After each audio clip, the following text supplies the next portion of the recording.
Hi, my name's Tabitha Dellangelo, and the work that I've been doing most recently is following the alum of my program into the field for the first couple of years that they're teaching to find out what sustains them. So I'm thinking about their identity, how they see themselves as a teacher before they get out in the field, and then when they're actually in the field, and where those tensions are in terms of the identity that they thought the person they thought they were going to be, and then who they actually are once they get out there. Because most of the graduates from my program seek employment in places that serve historically marginalized populations in districts that have limited resources, and so we want them to stay. We want them to be part of that community over time. And we want them to be happy. We want them to be teachers who feel fulfilled and strong in what they do. So, the kinds of research that I've been doing over the last couple of years is focused on arts-based work. But what I've been doing is doing interviews with my students. Well, not my students, my former students. They're all teachers now, so I do interviews with those teachers out in the field, and I observe them in their classrooms. Sometimes I even get to talk to their students. Sometimes I get to talk with their principals, and I take all of those data, the observation data, the data from interviews, and demographic data about their school, and I use those data to create artwork. And the kinds of artwork that I've been creating are two. One is are ethnodramas, and in my case, ethnodramas, they've been staged plays, usually 10 to 15-minute plays that are data based. The story that's being told is not it's not my story, and it's not fiction. It's, I take lines, like direct lines from my interviews and from my observations. The situations, the scenarios all come from the data. But what I try to do is put those data together in a way that's entertaining. And then uh, the other kind of research that I've been doing are comics.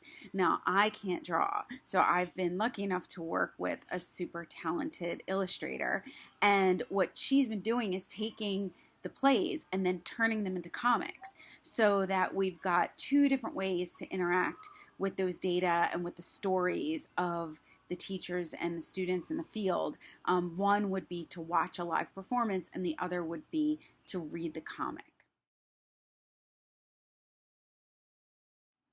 Well, one of the reasons I think that this kind of arts based handling of the research is a great fit for my questions is because I really want their stories. I want the stories that these teachers have to tell to be um, to be discussed more widely. So lots of times when we do research, we as college professors or educational researchers, lots of times we have to produce scholarship that's only read by other scholars. And so in these academic journals, we have to write a certain way, we have to handle the data a certain way. And it's not that it's not engaging and teachers can absolutely read it and gain from it, but teachers have a lot on their plate. So to then have to deal with an academic journal is a lot, right?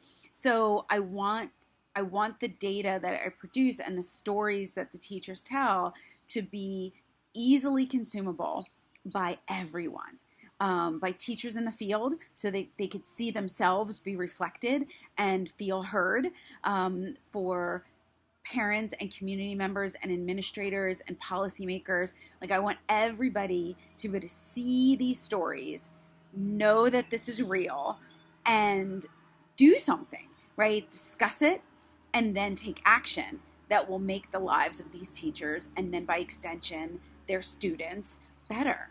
Uh, yeah, limitations of this kind of work. There are a few.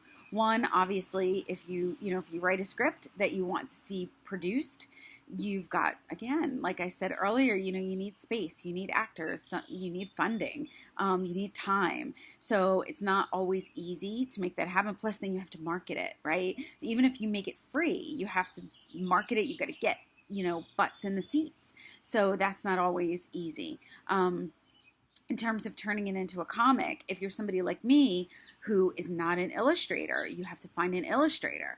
And anybody out there that thinks that creating a comic is easy, it is not. It's like 100-step process. So the illustrator Maria DiGenova, who worked with me, she put in an incredible amount of hours to make these comics as special as they are. And then the third piece of it is that some people will see something that's art based like this, that's a stage play or a comic, and they may not take it seriously. They may, like, I find myself constantly having to remind people that these art pieces are based in data, that they are real people's stories, and that these are real data, and that even though it's not presented in the buttoned up traditional scholarly fashion, doesn't mean that it's any less valid.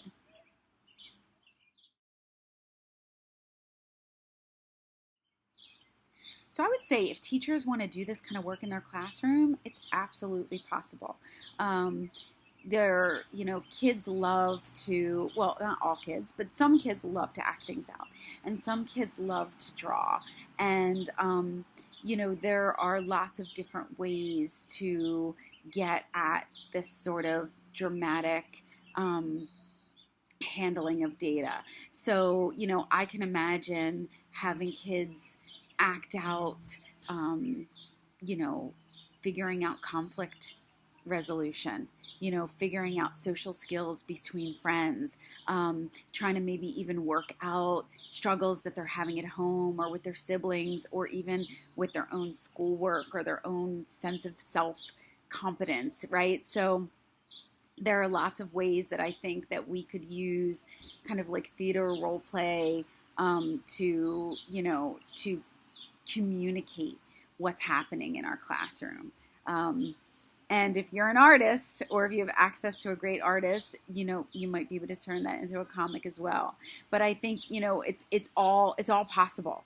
And I would just encourage teachers to be really creative and, know who you are. And if you're the kind of person who enjoys engaging in this kind of creative work, go for it, because it could be really impactful when folks hear those stories and they get it, right? And that's really the most important thing, is that we're able to communicate the stories we want to tell in ways that people will actually hear it and understand it and do something with it.